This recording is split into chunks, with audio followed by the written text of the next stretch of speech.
अस्सलाम वालेकुम। पाकिस्तान के बदहाल शहर कराची से मैं हूं मसूद रज़ा। इलेक्शंस पाकिस्तान में हमेशा मुतनाज़ा रहे, सिवाय 1977 के इलेक्शंस जिसमें भुट्टो साहब बरसरी इक़्तिदार आए थे, पीपल्स पार्टी उसमें जीती थी और पाकिस्तान एक बहुत बड़े सानहे से उससे पहले गुजरा था। उसके बाद जितने इलेक्शन हुए या उससे पहले जो कोशिशें होती रहीं, हमें पता यही चलता है कि वो इलेक्शन शफाफ नहीं थे, सियासी जमातों के उस पर इख्तलाफात मौजूद रहे। मौजूदा दौर में अगर हम अभी की बात करें तो 2013 के इलेक्शन के बाद से इमरान खान साहब ने तहरीक शुरू की और इलेक्शन उन्होंने कहा कि गलत हुए हैं, 4 हल्के खुलवाने की बात की और फिर वो तहरीक बढ़ते बढ़ते यहाँ तक पहुँची कि 2018 के इलेक्शन इमरान खान साहब न सिर्फ जीत गए बल्कि वज़ीर आज़म मुंतखब हो गए। अब वज़ीर आज़म मुंतखब होने के बाद अपोजिशन ने इल्ज़ाम लगाना शुरू कर दिया कि जी आप जीते नहीं हैं, आप तो सेलेक्ट हुए, आप तो धांधली करके आए हैं। ये सिलसिला चलता रहा, फिर बाई इलेक्शंस हुए और जितने बाई इलेक्शंस हुए सब पर एतराज़ात मौजूद हैं। अब मामला ये है कि हुकूमत हारती है तो वो भी इलेक्शन में धांधली का इल्ज़ाम लगाती है, अपोजिशन हारती है तो वो भी इलेक्शन पर धांधली का इल्ज़ाम लगाती है। जो जीत जाता है उसके लिए इलेक्शन ठीक होता है, जो हार जाता है उसके लिए इलेक्शन गलत होता है, ख़राब होता है। हुकूमत चाहती है कि इलेक्शन कवानीन में तब्दीली की जाए और इलेक्शन को मज़ीद शफाफ बनाया जाए, इस पर एतराज़ात ना हो और इस पर एतमाद कायम हो, ऐसे इलेक्शन कराए जाए। तो उसके लिए कानून साजी की ज़रूरत है।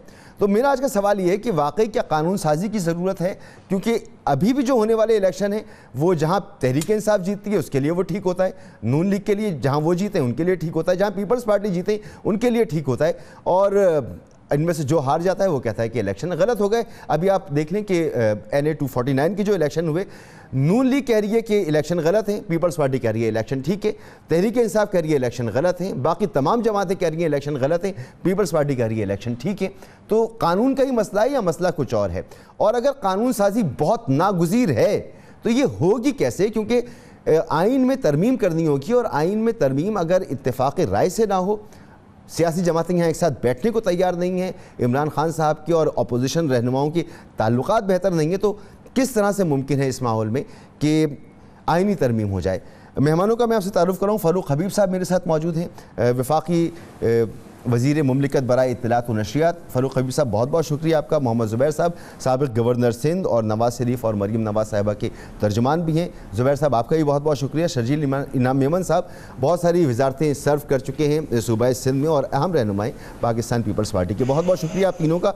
मोहम्मद ज़ुबैर साहब, मामला सिर्फ यही है कि तरमीम की जाए, कानून को मज़ीद मजबूत बनाया जाए तो इलेक्शन शफाफ हो जाएंगे, या मामला कुछ और भी है? देखें, दोनों चीज़ें हैं। जाहिर सी बात है, कोई मुल्क ऐसा नहीं है जो रिफॉर्म्स करने बंद कर दे, चाहे वो इलेक्टोरल रिफॉर्म्स हों चाहे कोई और रिफॉर्म्स हों, और ये कंटिन्यूस प्रोसेस होता है। जैसे जैसे हालात चेंज होते हैं, जैसे जैसे आपको नई चीज़ें पता चलती हैं, तो उसको इम्प्रूव करने के लिए चेक एंड बैलेंस और कंट्रोल्स ज़्यादा सही लाने के लिए, वो तो बिल्कुल क्लियर है, उसमें तो कोई शक व शुबा नहीं है और वो बहस का हिस्सा भी नहीं है। बहस का हिस्सा कुछ और है। अब हमारे 2 मुखालफिन भी बैठे हैं यहाँ जो पॉलिटिकल ओपोनेंट्स हैं। एक PTI है जो इस इलेक्शन के बाद उनके पास कुछ और कहने के लिए नहीं था, तो उन्होंने इमरान खान साहब ने ट्वीट कर दी कि, और फवाद चौधरी साहब आ गए और बाकी लोग भी आ गए कि जी ये हम तो कहते हैं कि जी जब तक रिफॉर्म्स नहीं होंगे। भाई आप तो रेलिवेंट ही नहीं है, बिकॉज आप सेकंड लास्ट हैं और आपके इत्तेहादी लास्ट हैं, और ये आपको बजाय कि उस पर फोकस करना चाहिए। जी जी फ़ारूक हबीब साहब, वो नून लीग का मानना ये है कि जी आप तो अब रेलेवेंट ही नहीं है, जो आपकी परफॉर्मेंस है बाई इलेक्शन पे, और वो ख़ास तौर पे हवाला दे रही NA 249 का कि यहाँ तो बिल्कुल आप एक्सपोज होकर रह गए, तो आप रेलेवेंट ही नहीं है, तो आप क्यों बात करते हैं रिफॉर्म्स वगैरह की? देखें, बात यह है कि ये रिफॉर्म्स जो हैं वो किसी एक इंतखाब के साथ नहीं जुड़े हुए। कौमी असम्बली के 272 हलकों के अंदर इलेक्शन होता है, इसी तरह सूबाई असम्बलियों के अंदर इलेक्शन होता है। टोटल 1100 से ऊपर जो है वो नशिस्तें हैं, जिसके ऊपर आम इंतखाबात के अंदर इलेक्शन कमीशन जो है वो इंतखाबात करवाता है। ठीक है। और मैं ये समझता हूँ कि पाकिस्तान तहरीक इंसाफ जो है वो वफाक की जमात है, 4 सूबों के अंदर इसकी जमात है। हमको PMLN की तरह कोई GT रोड की जमात तो नहीं है, या हम जो है वो पीपल्स पार्टी की तरह सिंध के अंदर महदूद होकर तो नहीं रह गए। हमारे कैंडिडेट्स तो जो है वो हर जगह के ऊपर इंतखाबात भी लड़ रहे हैं और हम मुकाबला भी कर रहे हैं। बात क्या है, हमें 1,70,00,000 वोट मिले, तो ये किस अंदाज से कह सकते हैं कि हम रेलिवेंट नहीं? बिल्कुल ठीक बात है। मसला ये है कि ये इनकी तंग नज़री है, ये इनकी छोटी सोच है, यही सोच जो है वो इनको आगे नहीं बढ़ने देती। हम में और इनमें फ़र्क क्या है? ये एक इलेक्शन को सामने रखते हैं, ये इलेक्शन टू इलेक्शन हिकमत अमली सामने रखते हैं। हम बात कर रहे हैं इलेक्टोरल रिफॉर्म्स की। पाकिस्तान के अंदर जो इंतखाबात को साफ शफाफ बनाने के लिए संजीदा रिफॉर्म्स, इलेक्टोरल रिफॉर्म्स लाने की, ये 249 से ही बाहर नहीं निकल रहे। इनकी सुई जो है वो वहीं पे फंसी हुई है। हम इनको कह रहे हैं कि चाहे 249 हो, चाहे 2013 का इलेक्शन हो, 2013 के इलेक्शन के अंदर मसूद साहब, चाहे आसिफ अली जरदारी हो, उन्होंने याद होगा आपको कहा था कि ये आरओ इलेक्शन ऐसे आरओ मुझे मिल जाए तो मैं सारी जिंदगी इलेक्शन ना हारूं। पीएमएलएन ने कहा कि सिंध में उनके साथ धांधली हो गई, फजल रहमान ने कहा धांधली हो गई। हमने 126 दिन का धरना दिया, 4 हल्के खुलवाए, चारों हल्कों में धांधली निकली, जिनमें से बेशतर हल्कों के अंदर पीटीआई इलेक्शन भी जीत गई। अब मामला ये है कि क्या हर इलेक्शन के बाद हमने यही शोर मचाना है कि प्रिजाइडिंग अफसर गायब हो गए, इलेक्शन का नतीजा वक्त पर नहीं आ रहा, बैलेट काउंट वक्त के ऊपर नहीं हो रहे, थंब इम्प्रेशन जाली लगा दिए गए, जो आपकी काउंटर फाइल्स हैं वो साइन हुई हैं या नहीं हुई? क्या हमने इन्हीं चीज़ों के अंदर फंसे रहना है या इनसे बाहर निकलकर हमने कोई इलेक्शन रिफॉर्म्स में को बिल लेकर आना है? और आपको ये भी मैं बताता चलूँ कि ये एक इलेक्शन का मसला नहीं है कि 249 आया हमने ये बात कर दी। वज़ीर आज़म ने आज से 8 माह पहले भी इनको दावत दी थी, बारहा रिपीट किया कि सवाए एनआरओ के मैं हर चीज़ के ऊपर बात करने को तैयार हूँ। इलेक्शन रिफॉर्म्स के हवाले से कमेटी भी बनाई। और आपके नॉलेज में इजाफा करता चलूँ कि हुकूमत ने 16 अक्टूबर 2020 को इलेक्शन रिफॉर्म्स का बिल अमेंडमेंट बिल मुतारफ करवाया है। 49 अमेंडमेंट्स प्रपोज की हैं। स्टैंडिंग कमेटी बराए पार्लियामेंट्री अफेयर्स के 3 अजलास हो चुके हैं। 49 अमेंडमेंट्स के ऊपर बात हो रही है। तो ये कहां पर सोए हुए हैं? 3 इजलास के बाद मामला क्यों रुका हुआ दिलचस्पी का इजहार कर रहे हैं? ये क्यों भाग रहे हैं? क्योंकि इनको ये निजाम सूट करता है। चलिए जुबैर साहब, ये इनको ये निजाम सूट करता है। जुबैर साहब, जिस निजाम में ये इन्फ्लुएंस करते हैं, प्रोसीजरल मामला तो ठीक हो सकते हैं ना। 50 अमेंडमेंट के लेकर आए, आप अपने इनपुट क्यों नहीं दे रहे? 2023 के इलेक्शन से पहले अगर इलेक्शन में खामियां हैं, सिस्टम में खामियां हैं तो मसूद प्लीज़ अंडरस्टैंड करें, पाकिस्तान की तारीख आपने भी पढ़ी होगी इलेक्शंस की। सबसे शफाफ इलेक्शंस कहते हैं कि 1970 में, ठीक, ये एक हकीकत है जो सब मानते हैं। 1970 में कौन सा सिस्टम होगा, इलेक्ट्रॉनिक सिस्टम या क्या होगा? ना व्हाट्सएप का इजाद हुआ था, ना इंटरनेट इजाद हुआ था, साफ और शफाफ थे। और वो इतने इम्पॉर्टेंट इलेक्शंस थे पाकिस्तान की तारीख के कि जिसमें पाकिस्तान की फ्यूचर डिटर्मिन होना था। चूँकि जिस तरह का वो था ईस्ट पाकिस्तान में और वेस्ट पाकिस्तान में गैप था। सुन लें मेरी बात ये है कि जो भी सिस्टम होता है उस पर अमल दरामद। अभी ट्रंप ने अमेरिका की तारीख में पहली दफ़ा हंगामा शुरू कर दिया कि ये इलेक्शंस फेयर नहीं हुए अमेरिका में, जहाँ सबसे एडवांस सिस्टम है। सो रोने को तो कभी भी किसी सिस्टम के तहत रोया जा सकता है, लेकिन आज जो सिस्टम है उसमें आप प्रिसाइडिंग ऑफिसर्स को उठा के क्यों लेके जा रहे हैं कि जी जब तक रिफॉर्म्स नहीं होंगे हम धांधली करते रहेंगे? भाई आपने आज तक, अभी मसूद मेरी पूरी बात सुन लें, आज तक मैं तैयार हूँगा ये पहले ये जवाब दे दें कि डस्का में जो 23 प्रिसाइडिंग ऑफिसर्स थे, इलेक्शन कमीशन ने आईजी को फ़ोन किया, चीफ सेक्रेटरी को फ़ोन किया, ये क्यों नहीं बताते हैं?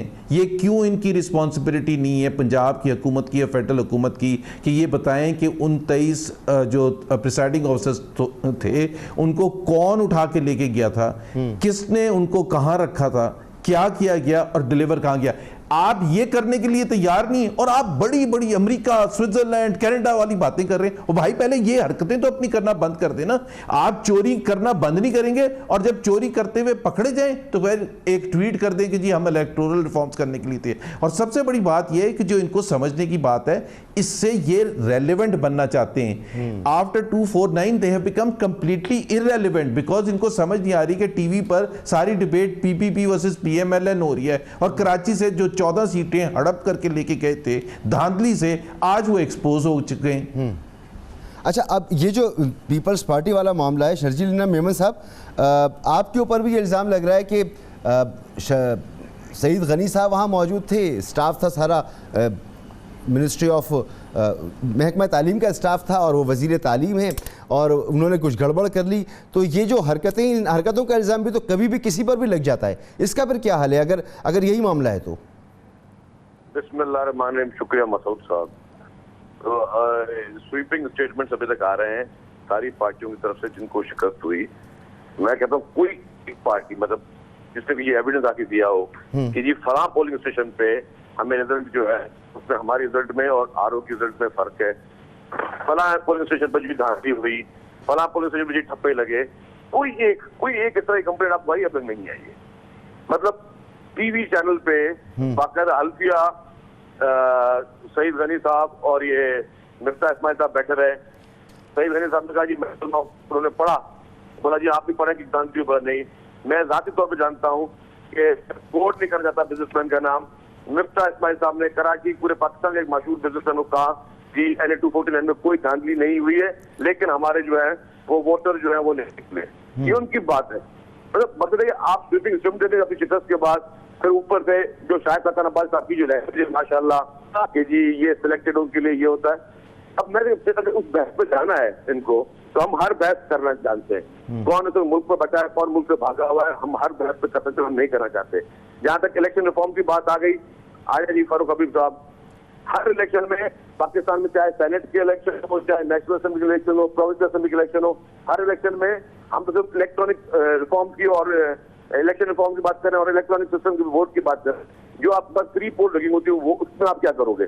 जो इलेक्शन से पहले जो मैनेजमेंट बैठकर हुकूमत करवाती है, लोगों पे केसेस दाखिल करवाती है, जबरदस्ती इत्तेहाद हुकूमत बैठ के बनाती है और जबरदस्ती लोगों को मजबूर करके इनका अपने साथ बिठा के बैठी हुई है, उसको आप कैसे रोकोगे? ये सारा माइंड सेट की बात है। शजील मेमन साहब, ये मामला भी हल करना है ना पार्लियामेंटेरियंस को।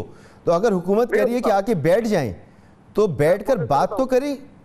जब तक नीयतें ठीक नहीं होंगी, और नीयतें इंसान के अमाल से पता चलती हैं। नीयतें सिर्फ जो है ना अच्छी बातें बोलने से नहीं हो जाती है। आप इनकी हमेशा अगर बात देखें कि हमेशा ये इनकी लीडरशिप पीछे है कि बोलती कुछ है और करती पीछे कुछ और है। इनकी हर चीज आपको अच्छा, अब नीयतें ठीक होंगी इसका कैसे पता चले? मैं पूछ लेता हूँ फरूक साहब से। बताऊँ आपको, मसूद साहब, इनकी मैं छोटी नीयत बताऊँ आपको। पूरे पाकिस्तान को बोलते हैं चोर है ये, पूरे पाकिस्तान को बोलते हैं कि ये नैब के पीछे लगाया हुआ है। खुद अपने BRT के केस में उन्होंने स्टे ऑर्डर लिया हुआ है सुप्रीम कोर्ट से। क्यों?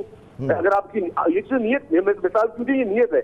आप और वापिस आपको बताएं कि जवाब दे BRT पे स्टे ऑर्डर क्यों लिया हुआ है KP की गवर्नमेंट ने? कोई जवाब इनके पास होगा? नहीं होगा जवाब। भाई अगर आप लोग शफाफियत की बात करते हो, ईमानदारी की बात करते हो, मुखालफों को चोर बोलने की बात करते हो, तो आप अपने चोरी जो वो कितना छुपाते हो कोर्टों के स्टे ऑर्डर के पीछे। इसी तरह फॉरेन बड़ी केस में देख ले इलेक्शन कमीशन में।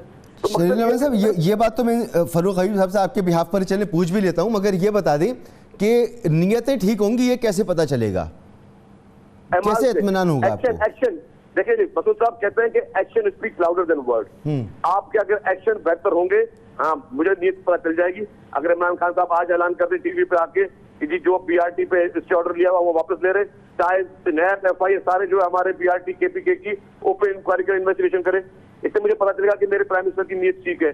अगर मुझे इलेक्शन की बात है तो जो यूसुफ गिलानी के वोट जो जले गए, तो मुजफ्फर शाह ने अनाउंस किए कि ये 7 वोट में यूसुफ गिलानी के रिजेक्ट कर रहा हूँ।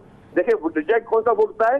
जहाँ ये पता चले कि जी पता नहीं किसको दिया है, यूसुफ गिलानी साहब को दिया है, संजरानी साहब को दिया है, पता नहीं चल रहा, कहीं पे कोई तजाद है या कहीं पे कोई चीज क्लियर नहीं है। मुझे के 7 वोट में यूसुफ गिलानी के कैंसिल कर रहा हूँ, मुझे पता है ये नियत है, नहीं है नियत। तो कहते हैं कि अगर आप वो हाथी के दांत दिखाने के और खाने के और आप कौम को दिखा कुछ और रहे हैं और आपकी नीयत में कुछ और है, तो इस तरह चीजें नहीं चलती। Dual standard. फरूक हबीब साहब, आप कहते कुछ और है, करते कुछ और है, आपकी कौल और फ़ेल में तजाद है, आप पर एतमाद नहीं है अपोजिशन का, इसलिए आपके दौर में किसी किस्म की रिफॉर्म्स में अपोजिशन आपके साथ नहीं बैठेगी। देखिए बात यह है, फिर मैं आपको ये कहूँ कि ये हमें कहते हैं कि करते कुछ हैं, कहते कुछ हैं, करते कुछ हैं। देखें जो चार्टर ऑफ डेमोक्रेसी था, वो चार्टर ऑफ डेमोक्रेसी हमने तो साइन नहीं किया था, ये तो charter of democracy Peoples Party और नून लीग ने साइन किया था। उस वक्त तो बीबी शहीद भी जिंदा थी। उसमें इन्होंने लिखा था कि ओपन एंड ट्रेसेबल बैलेट हम करवाएंगे। उसके बाद सेनेट की कमेटी फॉर होल ने यूसुफ रज़ा गिलानी को तजावीज़ दी जब वो वज़ीर आज़म से नहीं हुआ। 2015 में नवाज शरीफ ने कहा ये बड़ा बुरा सिस्टम है, हम 21वीं तरमीम लेकर आ रहे हैं, उसमें हम ये चीज़ शामिल करेंगे, ये नहीं हुआ। तो ये फिर हमें किस तरीके से कह रहे हैं कि हमारी नीयत ख़राब है? ये तो अपना किया, साइन किया गया जो जिस डॉक्यूमेंट को ये कहते हैं कि ये डॉक्यूमेंट हमारे लिए बड़ा मुकद्दम है और इससे जमहूरियत की फतह हुई थी, उस डॉक्यूमेंट से ये भाग गए, उस डॉक्यूमेंट से इन्होंने यू टर्न ले लिया और इन्होंने जो है उसी खरीदो फरोख्त के निज़ाम की हमायत की सेनेट के अंदर, जिसमें आपने देखा कि किस तरह जिस जमात के 62 वोट थे वो जो है वो 69 वोट ले लेता है, जिस जमात के 80 वोट थे उसको जो है वो 64 वोट पड़ते हैं क्योंकि खरीदो फरोख्त का बाजार गर्म किया। उसके बाद इनको जो सेनेट का इलेक्शन याद आ रहा है यूसुफ रज़ा गिलानी के वोट कम होने का या इलेक्शन हारने का, तो भाई उसके ऊपर तो आपकी अपनी नाअहली है। अच्छा, जब वो खुल के प्रेजाइडिंग ऑफिसर कह रहा था, जब वो प्रेजाइडिंग ऑफिसर बना वो कबूल था। अच्छा, जहां पर आ जीत गए आप वहां पर कह रहे हैं इन्होंने पैसे का इस्तेमाल किया और जहां पर ये नहीं जीते वहां कह रहे हैं इनकी नाअहली है। नहीं, तो फिर एक मिनट मसूद साहब, बात ये है कि फिर इलेक्टोरल रिफॉर्म्स कर लेते ना, हम तो इनको कह रहे थे मुखालफत तो ये कर रहे थे, इन्होंने तो सुप्रीम कोर्ट तक जाके मुखालफत। एक चीज और बता दें, जुबैर साहब ने कहा और शर्जील इनाम मेमन साहब ने भी कहा कि आप अपनी नियतें ठीक करें। डस्का में प्रेजाइडिंग ऑफिसर्स गायब हो गए, क्यों गायब किया आपने? आपकी इंतजामिया कहाँ थी? ये इन बातों का जवाब ऑपोजिशन को दें ताकि ऑपोजिशन आप पर एतबार करे। देखें ऑपोजिशन ही ऑपोजिशन को जवाब दे रही है। कल बिलावल की प्रेस कॉन्फ्रेंस लगता आपने इनको सही तरह सुनवाई नहीं है, वो सुनवा दें। वो तो कह रहे हैं कि फायरिंग इन्होंने की है, वो तो कह रहे हैं कि डस्का में धांधली जो है वो इन्होंने की है। तो पहले अपोजिशन तो फैसला करे ना एक दूसरे के साथ बैठ के कि डस्का में धांधली किसने की और कराची में धांधली किसने की है। हमें ये ना बताएं। और दूसरी बात ये है, देखें एक मिनट देखें, सबसे पहले इस मुल्क के अंदर साफ और शफाफ इंतखाबात के लिए जद्दोजहद जो है वो हमने की है। 126 दिन का जो हमारा धरना, फारूक हबीब साहब, हुकूमत आपकी है, हुकूमत आपकी है। अगर डस्का में कुछ हुआ है, एक मिनट मसूद, जवाब तो आपको देना होगा ना। एक मिनट, डस्का में क्या हुआ है? डस्का में बिल्लू भट्ट, एक मिनट फायरिंग हुई तो उस फायरिंग में किस कहाँ नजर आ रहा है कि पीटीआई ने फायरिंग की है? पीएमएलएन हमेशा जो है इस काम के अंदर आगे होते हैं। उधर फायरिंग का तो जिक्र ही नहीं किया, प्रिसाइडिंग ऑफिसर का जवाब दे देना, किसकी रिस्पांसिबिलिटी है? एक मिनट, वो इलेक्शन कमीशन की जिम्मेदारी है ना। 10 दिन ले लेंगे, आप जवाब नहीं देंगे। एक मिनट जरा चीजों को, इलेक्शन कमीशन ने तो बोल दिया भाई, आपके ऊपर उंगली उठाई है इलेक्शन कमीशन से। नहीं, हमारे ऊपर उंगली नहीं उठाई, उंगली आपके ऊपर उठी है। ये आपका तरीकाकार था, सुन लेना, ये आपका तरीकाकार था कि आप लोग एक मिनट रुक जाए ना, आपको डस्का को बात ना करें। फिर बहुत सारे इंतखाबात हैं, क्या जो है वो लोधरा का हल्का खुला, क्या याद सादिक का हल्का खुला, क्या साद रफीक का हल्का खुला, ये ठप्पे लगाने तो आपने सिखाए हैं, ये स्टफिंग तो आपने की है। तो क्या हुकूमत पंजाब हुकूमत है उसकी कोई जिम्मेदारी है इसके ऊपर? आपको जवाब देना चाहिए आपकी हुकूमत को या नहीं? वो नहीं है। देखें एक मिनट, हमने जो अपना जवाब देना था वो इलेक्शन कमीशन में जमा करवा दिया। मामला इलेक्शन कमीशन देख रहा है, वो अब इलेक्शन कमीशन का काम है। हम इनको ये बात कहते हैं कि इलेक्शन कमीशन को मजबूत करें। आप बता दें, इसमें यहाँ से एक पॉइंट इंफॉर्मेशन मिनिस्टर है। एक मिनट, एक मिनट जरा यहाँ से एक पॉइंट निकलता है कि पाकिस्तान के अंदर हर महकमे के पास काम करने के लिए, चाहे वो महकमा तालीम हो, चाहे वो वासा का महकमा हो, चाहे वो बिजली का महकमा हो, सबके पास अपने मुलाजमीन हैं। अगर किसके पास इलेक्शन करवाने का अमला नहीं है तो वो इलेक्शन कमीशन है। भाई इलेक्शन कमीशन मांगे तांगे के अमले के साथ इंतखाबात करवाता है, फिर यही वजह इल्जामात लगते हैं कि प्रेजाइडिंग ऑफिसर इधर चला गया, प्रेजाइडिंग ऑफिसर उधर चला गया। इसी वजह से हम कह रहे हैं कि छोड़ देना यार, आप फिलॉसफी क्यों? फिर आप 1970 में आए। एक मिनट, फिलॉसफी नहीं है। हाँ। ये अमेंडमेंट्स के ऊपर बात हो रही है जिसके ऊपर आप भाग रहे हैं, जिस पे आप आने को तैयार नहीं है। आप ई वोटिंग से भागना चाहते हैं। आपको पता है कि इलेक्ट्रॉनिक वोटिंग आएगी, एक बार आप ही से पूछ रहा हूं, आप ही बताइए कि जब मोहम्मद जुबैर साहब कह रहे हैं आप अमेंडमेंट कर लीजिए, जितनी जरूरत पड़े अमेंडमेंट कर लीजिए, लेकिन ये लोगों का गायब हो जाना, उड़ जाना, इस तरह की जो रिगिंग है, इसका हल क्या है?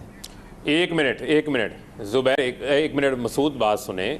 मैं आपको जो बात कह रहा हूँ उस बात को आप ये समझें कि अगर लार्जर ऑब्जेक्टिव को आप सामने रखें तो इन तमाम चीज़ों का ताल्लुक रिफॉर्म्स के साथ है। अगर आप इसी तरीके से ह्यूमन इंटरवेंशन इसके अंदर लार्ज स्केल के ऊपर रखेंगे तो आप कहां किस चीज को जाके कंट्रोल करेंगे? ये टेक्नोलॉजी एडवांसमेंट है। ये जुबैर साहब 1970 के अंदर शायद मौजूद नहीं थी। 1970 की आप बात करते हैं, उस वक्त 5 करोड़ पाकिस्तान की आबादी थी, टोटल वेस्ट पाकिस्तान था, आज 22 करोड़ की आबादी है, आज 9 करोड़। एक मिनट मसूद, जरा मुझे फिगर दे लेने देना। आज 9 करोड़ से ज्यादा पाकिस्तान के वोटर हैं, आप 50 साल पुरानी बातें कर रहे हैं। कहाँ बैठे हुए हैं? टेक्नोलॉजी कहाँ एडवांस हो चुकी है? मगर आज टेक्नोलॉजी आप की पत्थर के हिमायत जमाने नहीं में कर बैठे रही हुए हैं। नून लीग। कमान मोहम्मद ग्रो ज़ुबैर अप, साहब इससे बाहर निकलें आप। ये भी मान रहे हैं कि जी अगर रिफॉर्म्स अच्छा, कर लें, ठीक है। बैठ मैं जाएं, इसका सिस्टम को जवाब दे बेहतर दूं? बना लें तो चीज़ें ठीक हो जाएंगी। मसूद और टेक्नोलॉजी का इस्तेमाल करें। मसूद, अगर आप इजाज़त दें मैं इसका जवाब दे दूं। जी प्लीज़। देखिए, दो चीज़ें, एक तो मैं सन 70 की बात पॉपुलेशन के हिसाब से नहीं कर रहा था। किसी भी कॉमन सेंस वाले आदमी से पूछ लें what I was referring to. मैं ये कह रहा था कि जब कोई भी मॉडर्न टेक्नोलॉजी नहीं थी उस वक्त शफाफ इलेक्शन हो गए थे। तो शफाफियत अगर करनी हो, और जिस मुल्क में सबसे ज़्यादा शफाफ रिफॉर्म्स हुए हुए अमेरिका, उसमें धांधली का शोर हो गया था। So first thing is the mind set. जब आप ये कहते हैं कि हम डस्का का जवाब नहीं देंगे, तो आप ये कह रहे हैं कि उस्मान बुज़दार ने और इमरान खान ने उस दिन पूछा वो इलेक्टोरल रिफॉर्म्स तो नहीं हुए ना, तो उस वक्त तक तो हम कर सकते हैं ना, बंदों को उठा सकते हैं, उनको गायब करवा सकते हैं, ठप्पे लगवा सकते हैं, रिजल्ट चेंज करवा सकते हैं। और ये क्या लॉजिक है कि जब तक रिफॉर्म नहीं होगा आप हरकतें अपनी बस नहीं करेंगे? यार आप अपनी हरकतें बस करें ना, पहले आप क्रिएट करें कॉन्फिडेंस कि आप सीरियस हैं इसमें। आपको जब आप रेलिवेंट होने के लिए आपने ट्वीटें करनी शुरू कर दी इलेक्टोरल रिफॉर्म, भाई आपका तो झगड़ा ही नहीं, आपका किससे झगड़ा हो रहा है? आप बुरे तरीके से हारे। आप और आपके इत्तेहादी जो हैं MKM, जिन्होंने कराची से 20 सीटें ली थी 21 में से, उनके टोटल मिला के हमारे से कम है। ये आपकी हालत है। उसको, उस शर्मिंदगी को छुपाने के लिए आपने जी इलेक्टोरल रिफॉर्म्स होने चाहिए। भाई हु इज स्टॉपिंग यू? अभी तो हम कराची NA 249 की बात कर रहे हैं, पहले हम डस्का की बात कर रहे थे, पहले हम वजीराबाद नौशहरा की बात कर रहे थे। उससे रिफॉर्म्स का, मैं सिर्फ ये कह रहा हूँ, reforms irrespective of the specific election, अभी खुशाब में इलेक्शन होंगे, अगर आपकी पंजाब की एडमिनिस्ट्रेशन, बुज़दार साहब और सारे लोग मिल के वही हरकतें करेंगे जो आपने डस्का में की थी, और उसके दूसरे दिन हारने के बाद आप एक ट्वीट कर देंगे हम कहते हैं ना जी इलेक्टोरल रिफॉर्म्स होना चाहिए, यार ये कौन से तरीका है? अभी ना प्लान करें ना खुशाब में इलेक्शन लूटने का या धांधली करने का, तो there will be a very fair understanding कि हाँ जी इन्होंने कुछ सबक सीखा डस्का से, अब ये पीछे हट गए। तो फिर डेमोन्स्ट्रेट तो करें कि you are serious about free and fair elections. You are not even serious about free and fair elections, और शोर मचाने के लिए एक ट्वीट कर देते हैं। जैसे महंगाई के हवाले से मतलब तबाह कर दिया पाकिस्तान इसको, आज भी जो फिगर्स आई हैं, लेकिन ये उससे कीमतें नहीं कम करते हैं, लेकिन वो ज़रूर लेक्चर देंगे कि जी देखें जब PMLN की हुकूमत थी सन 75 में ये हो गया था, वो जी माफिया आ गया था, वो जी ब्यूरोक्रेट्स नहीं हमें काम करने देते, फिर असद उमर ने कह दिया जी हम असेंबली तोड़ देंगे अगर हमें काम नहीं करने दिया जाएगा। भाई कौन रोक रहा है आपको काम करने से? काम आता है ये तो पहले बता दें, ऐसा तो नहीं है कि काम ही नहीं आता। ज़ुबैर साहब एक ब्रेक ले लेते हैं, एक ब्रेक के बाद वापस आते हैं। और सिर्फ ये इलेक्शन रिफॉर्म्स के मामला नहीं है, एहतसाब का अमल भी शदीद तनकीद की ज़द पर है। पहले हुकूमत और अपोजिशन के दरमियान ही लड़ाई झगड़े होते थे, चपलिश होती थी, अब अपोजिशन पर भी इल्ज़ाम तराशियाँ कर रही है एहतसाब को लेकर। एक ब्रेक के बाद बात करते हैं। जी इमरान खान साहब एक तो रिफॉर्म्स करना चाहते थे, रिफॉर्म्स के लिए अपोजिशन तैयार नहीं है, नियतों पे शक है, शुबात है। दूसरा इससे पहला जो उनका पॉइंट था वो एहतसाब था, अक्रॉस द बोर्ड एहतसाब जब उन्होंने अपनी तरफ शुरू किया तो उनके लोग मुनहरिफ हो गए, अपोजिशन को करते हैं तो वहाँ से इन पर जो है वो तनकीद की जाती है। और इस वक्त अपोजिशन की दो बड़ी सियासी जमातें नून लीग और पीपल्स पार्टी भी एक दूसरे पर एहतसाब के अमल के साथ शकूक व शुबात का इजहार कर रही हैं। शरील मेमन साहब से मैं पूछता हूँ, लेकिन उससे पहले आपको सईद गनी साहब की कुछ गुफ्तगू सुनाता हूँ। शाहिद खान अब्बासी साहब कह रहे हैं कि जी सिलेक्टर्स ने जो है वो शायद हमें जितवा दिया। अगर ये बात आपके ज़हनों में बैठी हुई है कि एस्टेब्लिशमेंट की सपोर्ट के बगैर कोई इंतखाब जमात नहीं जीत सकती, तो फिर आपके जो 3 इंतखाबात हैं उसके ऊपर भी सवालिया निशान है। आप उसका जवाब दें कि आप कैसे जीते हैं। अगर तो आसिफ अली जरदारी को जमानत मिल जाए तो डील है, अदी फरियाल को जमानत मिल जाए तो डील है, शहबाज शरीफ को जमानत मिल जाए, हमजा को जमानत मिल जाए, साद रफी को जमानत मिल जाए, शाहिद खान अब्बासी को जमानत मिल जाए, उसूलों की फतह है। ये दौरे मयार नहीं चल सकते हैं कि जहां से नून लीग जीत जाए वो तो बल्ले बल्ले जी लोगों ने वोट दिए हैं, और जहां से पीपल्स पार्टी जीत जाए वहां ये कहता है जी डील हो गई है। शजील मेमन साहब, इस तरह की गुफ्तगू से तो लगता ही है कि मामला ना तो सिस्टम का है, ना ये रियल इश्यूज़ हैं कि किसको ज़मानत मिल रही है किसको ज़मानत नहीं मिल रही। ये एक दूसरे की मुखालफत का मामला है कि आपके साथ कुछ बेहतर होता है तो नून लीग उसे बर्दाश्त नहीं करती, नून लीग के साथ कुछ बेहतर होता है तो आप उसे बर्दाश्त नहीं करते, आप दोनों के साथ कुछ बेहतर होता है हुकूमत बर्दाश्त नहीं करती, हुकूमत के साथ होता है आप दोनों बर्दाश्त नहीं करते। तो ये अदम बर्दाश्त है, ये सियासी चपकलिश है आप लोगों की? नहीं मसूद साहब, मैं आपको थोड़ा तफसीली बताऊं, मैं हर एक की ब्लेम गेम पर नहीं जाऊंगा। सईद गनी साहब ने बड़ी एक ब्रीफ बात कही है, लेकिन हकीकत ये है कि मतलब यहाँ पे पॉइंट स्कोरिंग ज्यादा हो रही है। एग्जैक्टली, मैं भी ये कह रहा हूँ आपसे। हाँ, पीटीए में एक अच्छा इत्तेहाद बना था, लेकिन कुछ इमेच्योर लोगों की इमेच्योरिटी की वजह से, शोला बयानी की वजह से, या क्या कहते हैं कि मैं इस्तेमाल नहीं करता, उसको भी इन्होंने बहुत ठेस पहुंचाई।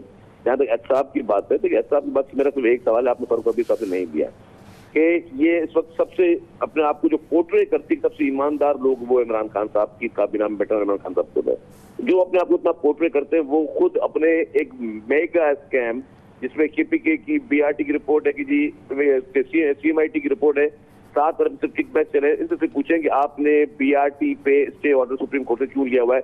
आपको मैं पूछ रहा हूँ, आपको रोजाना आप पीटीए कोई एक नुमाइंदा है ना, उससे सवाल पूछ ले, अगर आपको जवाब दे जाए ना तो मैं आपको सलाम करूंगा। नहीं जवाब दे सकते, क्योंकि इनकी चोरी वाज़ेह है, इनके अपने ब्यूरोक्रेट लिख चुके हैं कि जी ये लोगों ने चोरी की, डाके डाले, उस पर ये कौन लेता है स्टे ऑर्डर, मुझे बताएं। कोई ईमानदार आदमी, शरीफ आदमी स्टे ऑर्डर लेगा?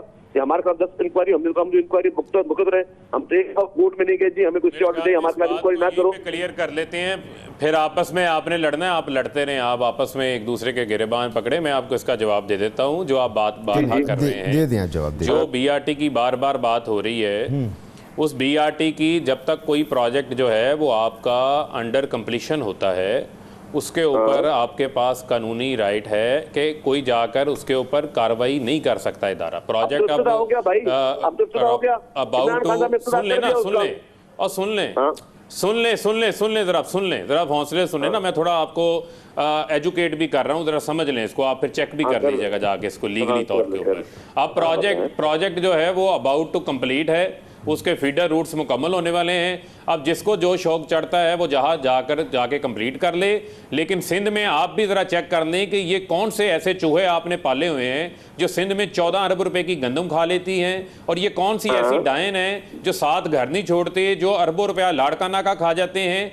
ये कौन से ऐसे आपने जो है वो वहाँ पर अयान अलियाँ रखी हुई हैं जो रोशन सिंध के नाम के ऊपर करप्शन कर जाते हैं, जो कराची के अंदर जो है कराची को कूड़े का ढेर बना देते हैं, नालों की गंदगी साफ नहीं कर सकते, जिन्होंने कराची को आटा माफिया के रहमो करम पे छोड़ा हुआ है, जिन्होंने वाटर टैंकर माफिया के रहमो करम के ऊपर छोड़ा हुआ है, जवाब दे दीजिए। लोग भूखे प्यासे मर रहे हैं, उसका भी आप जवाब दे लें। और सिंध से आप केपी के मोस्ट वेलकम आए, जितनी तहकीकात करनी है आप करें, हम साफाफ और शफाफियत के साथ हैं, और हम चाहते हैं कि हर प्रोजेक्ट के अंदर जो है वो शफाफियत होनी चाहिए। ठीक है शर्जील साहब, अब चले जाएं दोबारा सुप्रीम कोर्ट का, तो कोई अब स्टे खत्म हो जाएगा, सरे महल तो आप तो लिहाजा जब आप करप्शन के ऊपर बात करते हैं, करप्शन के ऊपर बात करते हैं, या किसी और को करप्ट का ताना देते हैं, तो मुझे ये क़यामत की निशानियां नजर आती हैं। आपका हाँ तो म्यार ये है कि जो जितना बड़ा करप्ट होगा उतना बड़ा वजीर होगा।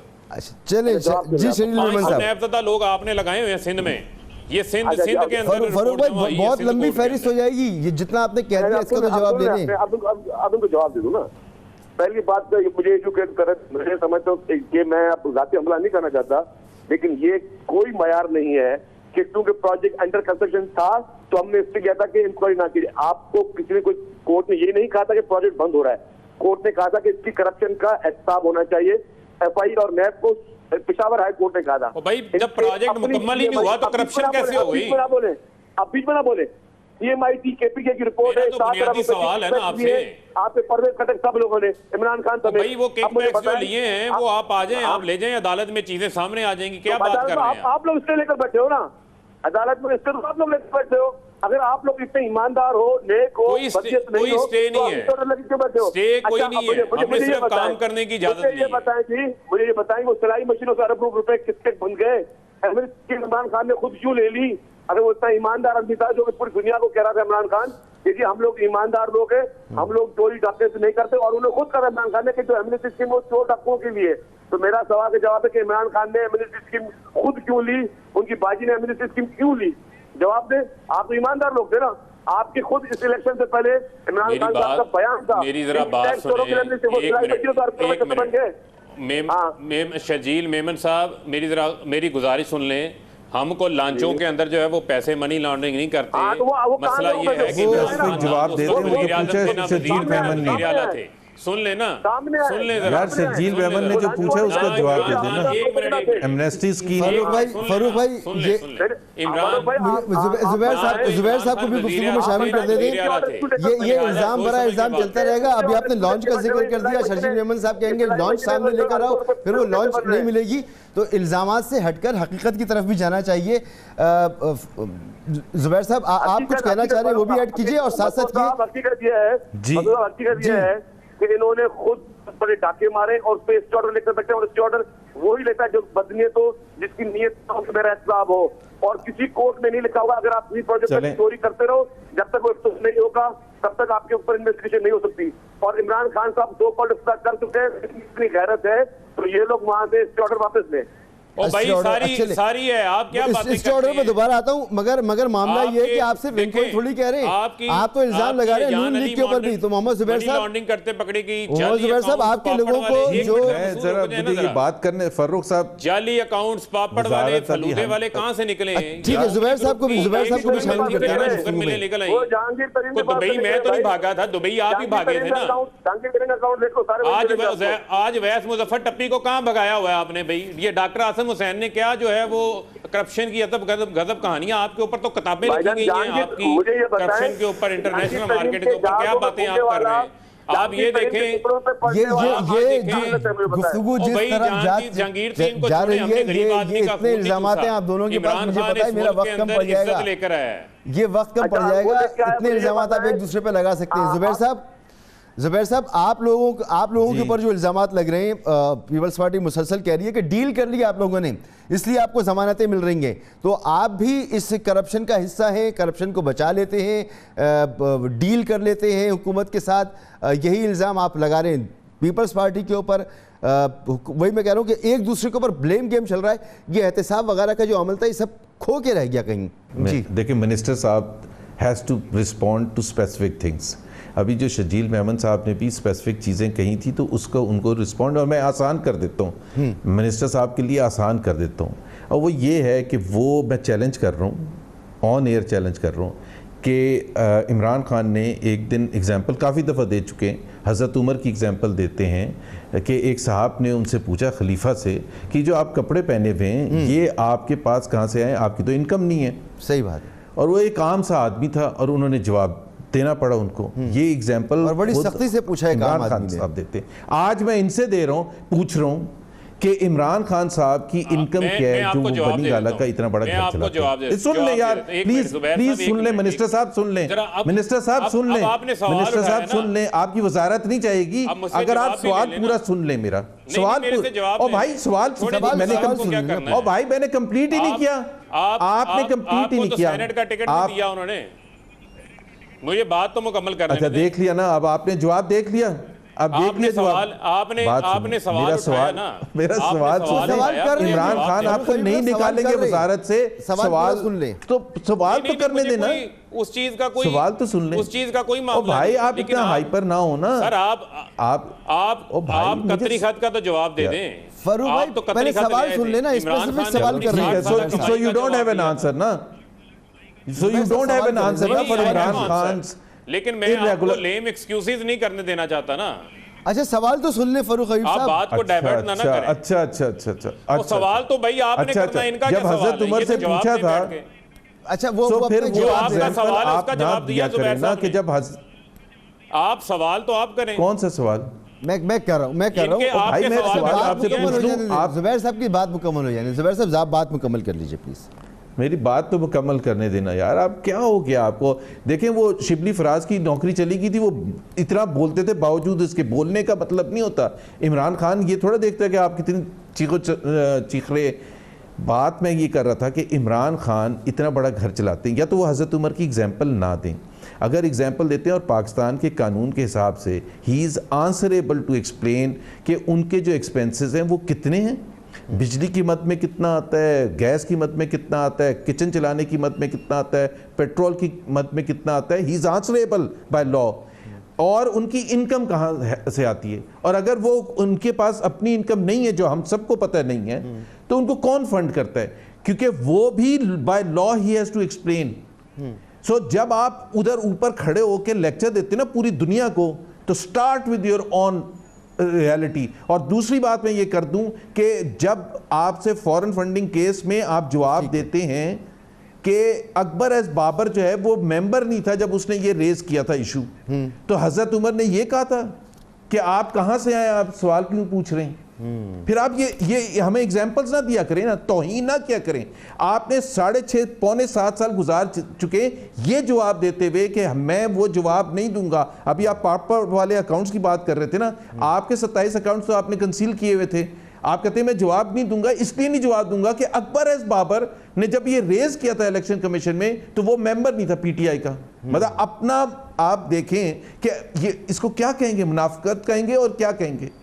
आप मुझे इमरान खान को ला के आप बताएंगे, वरना मैं आपसे हर प्रोग्राम में पूछूंगा, आप ला के बताएं ये है इमरान खान का रिकॉर्ड, ये उनकी इनकम है, ये उनके अखराजात हैं। अगर उनके पास इनकम नहीं है तो कौन फंड करता है।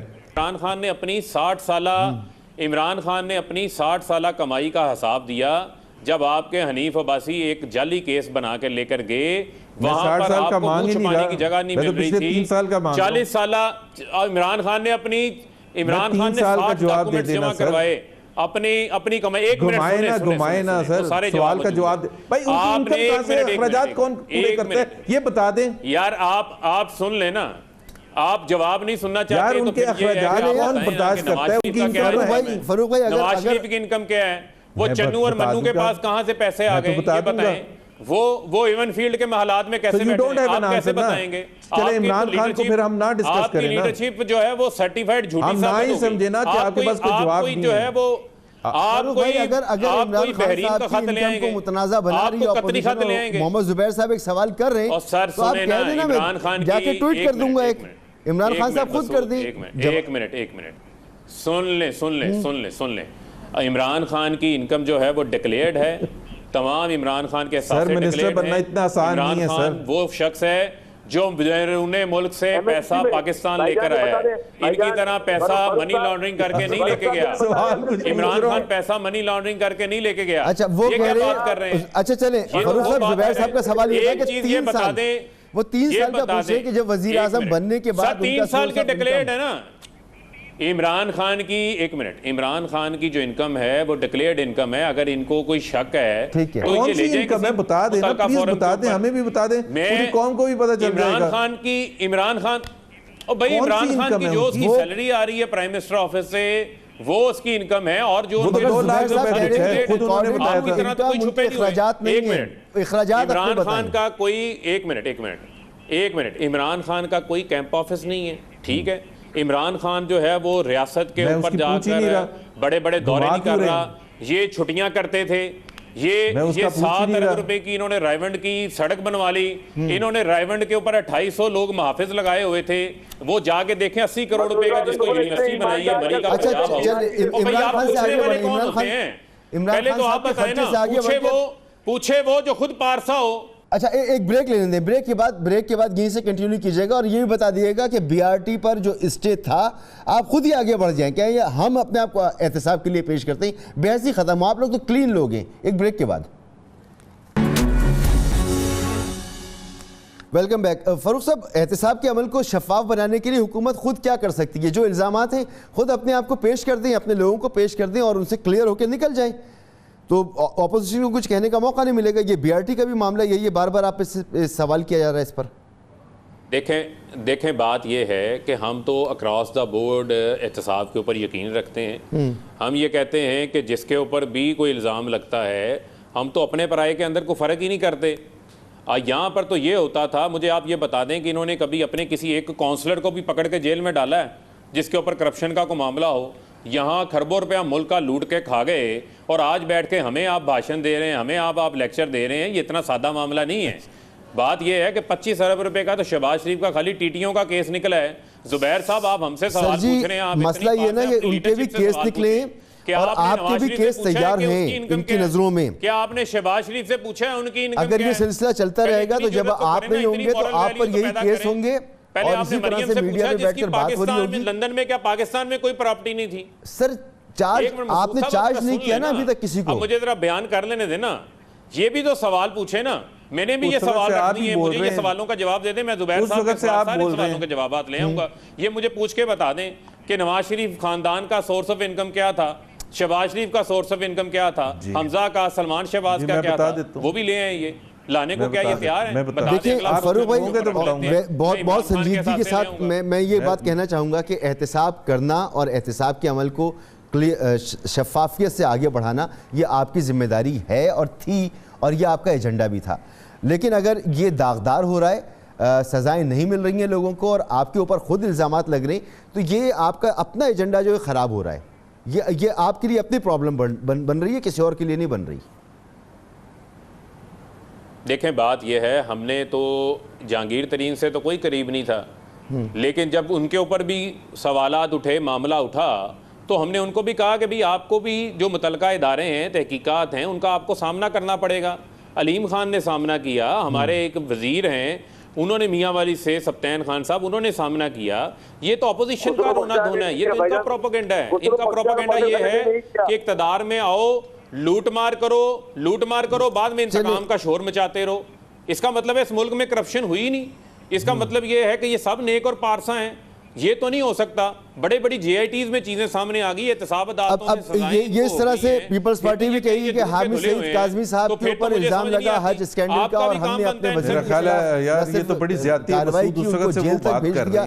तो ये सब कुछ तो हामिद सईद काज़मी तो बेचारा शरीफ आदमी था। ये जो बड़े बड़े मगरमच्छ बैठे हैं, एग्जैक्टली वो भी यही बात कह रहे हैं। वो बात कह रहे हैं कि बख्तियार की बात मोहम्मद जुबैर साहब, ये जो जहांगीर तरीन साहब वाला मामला है, हुकूमत से बख्तियार जब नून लीग में वजीर थे, उस यार वक्त ठीक थे। मिनिस्टर साहब PTI दूसरों में को आगे भी तो बात खराब करने हो गए। देना। वो उस वक्त जब हम वहाँ थे तो आपके लिए बुरे थे ना। मोहम्मद जुबैर साहब, ये जो जहांगीर तरीन साहब वाला मामला है, हुकूमत इस पर सुरखरू हो जाएगी। और दूसरा ये कि आपकी तरफ से जो इल्ज़ाम लग रहा है डील का पीपल्स पार्टी पर, इसका क्या बैकग्राउंड है? ये जो जहांगीर तरीन साहब की इन्होंने बात की थी ना, देखें तफरीक बिल्कुल सामने है। आज ये जो बहुत से लोगों पर इल्ज़ाम लगा हुआ है या जेल में है, ख्वाजा आसिफ इस वक्त, ठीक है, उनके ऊपर इल्ज़ाम है। अगर PMLN का डेलीगेशन 30-35 मेंबरान का इमरान खान साहब से ये कहे कि जी ख्वाजा आसिफ पर बड़ा जुल्म हो रहा है, जो हम कह रहे हैं बड़ा जुल्म हो रहा है, और हमारे से मुलाकात करें, मिलेंगे वो यहाँ, वो मदीना की रियासत की तफरीक आपको नज़र आ जाएगी। वो मिलेंगे, सेटिस्फाई करने की कोशिश करेंगे, अली ज़फ़र को लगाएंगे, स्पेशली अटैच करेंगे कि जी इनके ख्वाजा आसिफ के केस को आप ज़ाती तौर पर देखें। मेरे ख्याल में अगर वो शक है क्योंकि शहजाद मिलने अकबर जो है 2 नंबर काम कर रहे हैं। एक सेकंड सुन लेना, आराम से सुन लें। दूसरी बात यह है कि इनके एक वज़ीर थे जो हेल्थ मिनिस्टर थे, कियानी साहब, उन्होंने धांधली करते हुए पकड़े गए, करप्शन में पकड़े गए। उनको निकाला, बिल्कुल निकाला वजारत से, और उनको बना दिया सेक्रेटरी जनरल, हाईएस्ट पोजीशन दे दी पार्टी में, तहरीक इंसाफ में। इनके ऊपर इल्ज़ाम लगा नदीम बाबर का, हम 2 साल 2.5 साल चीख रहे थे, आखिर में कौन सच्चा निकला? लूट के खा के वो चले गए ना, लूट के खा के। आज़म ने दोनों के बारे में बताया कि पैसे मैनेजमेंट हो गई थी, सीमेंट में वो पैसे बनाए हैं उन्होंने इतने पैसे बनाए हैं, ऑयल में पैसे बनाए हैं। दूसरे और एग्जांपल दे देता हूं आपको, ये कौन है आपके खुसरो बख्तियार साहब, शुगर कमीशन की रिपोर्ट देखें। महंगाई क्यों होती है और महंगाई इनसे कंट्रोल क्यों नहीं हो रही है? क्यों नहीं? 1.5 साल हो गया, 1.5 साल पहले 100 रुपए से बढ़ गया था चीनी की प्राइस, और वो इन्होंने कमीशन बना दिया, जुडिशल कमीशन बना दिया, इन्वेस्टिगेशन आ गई, रिपोर्टें आ गई, FIR लग गई। कीमत कितनी है? उतनी है। क्यों? इनकी अपनी रिपोर्ट क्या कहती है कि कीमत कितनी होनी चाहिए? मार्केट में क्या कहती हैं रिपोर्टें? तो उससे ज्यादा जो पैसे हैं वो किसकी जेबों में जा रहे हैं? वो उनकी जेबों में जा रहे हैं जो इमरान खान के लेफ्ट और राइट बैठे हैं, और इसलिए जा रहे हैं कि उसमें से हिस्सा इमरान खान को मिलता है, इसलिए खाना पीना अलाउ कर रहे हैं। क्यों गंदम की कीमत डबल हो गई है? क्यों नान और रोटी की कीमत डबल हो गई है? क्यों चीनी की कीमत डबल हो गई है? क्यों स्कैम्स बनते हैं? क्यों पेट्रोल में इतना पैसा बनाया गया? ये नाअहली तो एक जगह है, लेकिन इसके साथ साथ करप्शन भी है। Please stop lecturing others for corruption. Right now you are the government, you are answerable to the people of Pakistan. आज भी महंगाई बुलंद तरीन सतह पर आप ही की हुकूमत ने रिपोर्ट की है। जुबैर साहब, मुझे ये बताएं कि अगर ये चीनी के पैसे इमरान खान की जेब में जा रहे हैं, करप्ट भी हैं और इनकॉम्पिटेंट भी हैं, जहांगीर तरीन को क्यों पकड़ा हुआ है फिर? ये ज्यादा पैसे तो जहांगीर तरीन के पास से आने चाहिए, ज्यादा कोटा तो उनका है। ये तो अब वो वज़ीर-ए-आज़म फिर अपना जहांगीर तरीन नुकसान कर रहे हैं। पीटीआई का हिस्सा नहीं है। जहांगीर, उसका ताल्लुक है जहांगीर तरीन ग्रुप।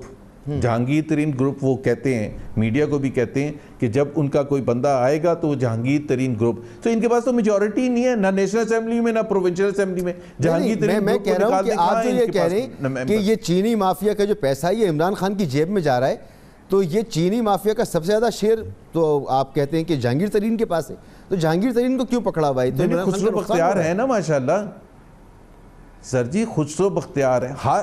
हर सेक्टर के लिए इन्होंने अपने पंटर रखे हुए काबीना में। रज़ाक दाऊद को रखा हुआ है बिजली के मामलात में, नदीम बाबर साहब थे पहले वो LNG के मामलात में, खुसरो बख्तियार चीनी के मामलात में, और भी पता नहीं कौन कौन है, मैं अभी नाम भूल रहा हूँ। सारे रखे हुए, सारे पैसे बना रहे हैं, सब लूट रहे हैं। उस्मान बुज़दार साहब को जवाब देते हैं कि भाई उन्होंने आज तक, अब ये इनका जवाब क्या होता है? इनका जवाब ये होता है आपके ज़माने में फलानी चीज़ हुई थी। भाई आप, you are the government, do you even realise? आपने हाथ खड़ा किया था, आपने कहा था कि हम सब ठीक करेंगे, आपने कहा था हम अवाम के लिए बेहतरी लाएंगे।